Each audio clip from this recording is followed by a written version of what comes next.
हम आज के इस लेसन में सबसे एडवांस टेक्निक जो प्रोग्रामिंग टेक्निक के इस्तेमाल हो रही है अब प्रोग्रामिंग की फील्ड में, वो है ऑब्जेक्ट ओरिएंटेड प्रोग्रामिंग लैंग्वेज। इसको पाइथन, जावा, सी प्लस प्लस, PHP और जितनी भी तमाम डिफरेंट लैंग्वेजेस हैं, हाई लेवल लैंग्वेजेस, वो तमाम इस टेक्निक को अप्लाई करती हैं और इसको सेटिस्फाई करती हैं। ये सबसे एडवांस टेक्निक इसलिए है कि इसकी प्रोग्रामिंग पैराडाइम बिल्कुल प्रीवियस या ओल्ड टेक्निक से अलग है।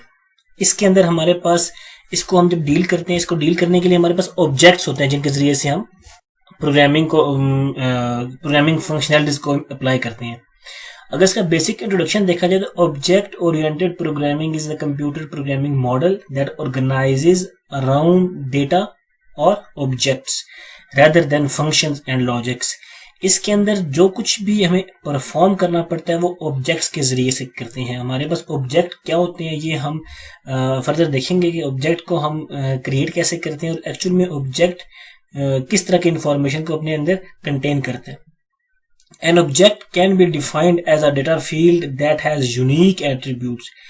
हर ऑब्जेक्ट स्पेसिफिकली एक क्लास को रिप्रेजेंट कर रहा होता है। उस क्लास के अंदर जितनी भी इंफॉर्मेशन होगी उसको एक्सेस करने की जो की है हमारे पास, वो सिर्फ और सिर्फ ऑब्जेक्ट होगा। उस ऑब्जेक्ट के बिना हम उस क्लास को एक्सेस नहीं कर सकते। अब क्लासेस क्या होती हैं, ऑब्जेक्ट्स क्या होते हैं? क्लासेस एक्चुअल में हमारे पास पाइथन के कोड्स ही होते हैं, लेकिन हर क्लास के अंदर डिफरेंट टाइप का कोड अवेलेबल होता है। हम जब क्लासेस को क्रिएट करेंगे, ऑब्जेक्ट्स को क्रिएट करेंगे, तो हमारी ये बात ज़्यादा क्लियर हो जाएगी कि क्लासेस कैसे डिफाइन होती हैं और वो काम कैसे करती हैं, एंड उन क्लासेस के अंदर डिफाइन किए गए प्रोग्रामिंग के जो फंक्शंस होंगे, जो मेथड्स होंगे, उनको हम कैसे एक्सेस करते हैं। अभी हम सिर्फ देखते हैं कि ऊप्स के अंदर मजीद हमारे पास क्या चीज़ें अवेलेबल हैं। अगर हम सबसे बेसिक पिक्चर देखें तो हमारे पास क्लास के अंदर क्या चीज़ें होती हैं, डेटा मेंबर्स लाइक वेरिएबल्स, जो कि स्ट्रिंग्स भी हो सकती हैं, इंटीजर्स भी हो सकती हैं, फ्लोट्स भी हो सकती हैं, और मेंबर फंक्शंस हमारे वो मेथड्स होंगे जो हम डिफाइन करेंगे अपनी किसी भी तरह की कंप्यूटेशन को परफॉर्म करने के लिए।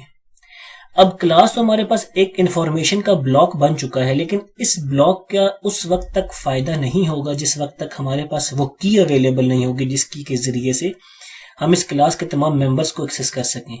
तो उस क्लास की जो की है वो कहलाएगी ऑब्जेक्ट।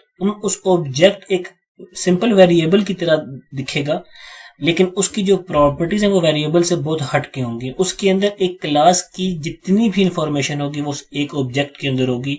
हम उस एक ऑब्जेक्ट के जरिए से तमाम members, data members, member functions और जितनी भी अदर फंक्शनैलिटीज होंगी क्लास की, हम वो तमाम की तमाम उस ऑब्जेक्ट के जरिए से एक्सेस करेंगे। अगर मैं एक रियल लाइफ एग्जांपल दूं आपको, तो ऑब्जेक्ट ओरिएंटेड की जो एग्जांपल है, हमारे पास एक क्लास होगी ह्यूमन। एक ह्यूमन क्लास के अंदर इसका ऑब्जेक्ट, अगर हमने उस क्लास को हमेशा जब कॉल करना होगा तो हमारे पास उसको कॉल करने के लिए उसका नेम होना मस्ट है। जब भी जिस भी ह्यूमन बीइंग को कॉल किया जाएगा विद इट्स नेम। अब हर ह्यूमन पर्सन्स की अपनी प्रॉपर्टीज होती हैं, मीन्स के उसकी प्रॉपर्टी से मुराद यहाँ पे डेटा मेंबर्स होंगे उसके, मीन्स उसकी अपनी ईमेल, उसका फोन नंबर, उसका एड्रेस, उसकी एज, उसका जेंडर, उसके फैमिली मेंबर्स, ये तमाम की तमाम उसकी पर्सनल इंफॉर्मेशन है। और मेथड्स में क्या होगा, मेथड्स में वो तमाम फंक्शनैलिटी जो वो एक पर्सनल ह्यूमन बीइंग परफॉर्म करता है, लाइक वो कोई जॉब करता होगा, किसी तरह के फंक्शंस परफॉर्म करता होगा। तो अगर हमारे पास ये रियल लाइफ एग्जांपल है कि एक ऑब्जेक्ट क्या होगा, ऑब्जेक्ट उसका नेम होगा। जब भी हमें उस पर्सन को कॉल करना पड़ेगा, हम उस ऑब्जेक्ट मीन्स उसके नेम के जरिए से कॉल करेंगे। वो पर्सन किस कैटेगरी, किस क्लास में से बिलोंग करता है, वो ह्यूमन बीइंग की क्लास से बिलोंग करता है। उसकी अपने फंक्शंस क्या होंगे, जो उसकी अपनी पर्सनल प्रॉपर्टीज होंगी, लाइक उसकी ईमेल्स, एड्रेसेस, और उसके मेथड्स मीन्स के जो वो फंक्शंस परफॉर्म करता है। यहां तक तो हमारे पास ऑब्जेक्ट ओरिएंटेड प्रोग्रामिंग का इंट्रोडक्शन था। अब हमारे पास एक और बात है कि ऑब्जेक्ट ओरिएंटेड प्रोग्रामिंग लैंग्वेज के अंदर मजीद हमारे पास ऐसे कौन से फीचर्स हैं जो इसको बाकी पैराडाइम से प्रोमिनेंट बनाते हैं। उसके लिए हमारे पास सबसे पहले इसके ये 4 मेन जो फंक्शनैलिटीज हैं इसके अंदर वो अवेलेबल हैं। पहला है encapsulation, second abstraction, third inheritance और फोर्थ पॉलीमॉर्फिज्म। इनकैप्सुलेशन क्या चीज है? एक्चुअल में इनकैप्सुलेशन हमारे पास हमारे डेटा मेंबर्स, हमारे फंक्शंस की जो स्कोप है वो डिफाइन करता है कि इसकी जो बाउंड्रीज कितनी है। अगर हमारा एक फंक्शन है उसको क्या उसी क्लास के अंदर हमें यूटिलाइज करना है तो उसकी बाउंड्री भी डिफाइन की जा सकती है, और अगर हमें उस फंक्शन को उस क्लास को आउटसाइड द क्लास भी इस्तेमाल करना हो, किसी दूसरी क्लास में जाके उस फंक्शन को हमें कॉल करना हो, तो उसके लिए भी हमारे पास बाउंड्रीज डिफाइन करने की टेक्निक अवेलेबल है।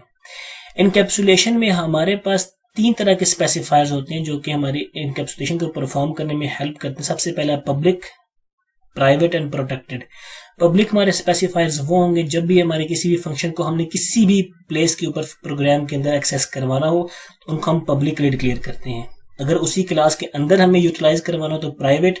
और इनहेरिटेड क्लास मींस जब 2 क्लास आपस में इंटरलिंक्ड होंगी, जब इनके दरमियान इंफॉर्मेशन चेंज करवाना हो, एक्सचेंज करवानी हो हमें, तो ऐसे फंक्शंस, ऐसे मेंबर डाटा मेंबर्स को हम प्रोटेक्टेड डिक्लेयर करते हैं।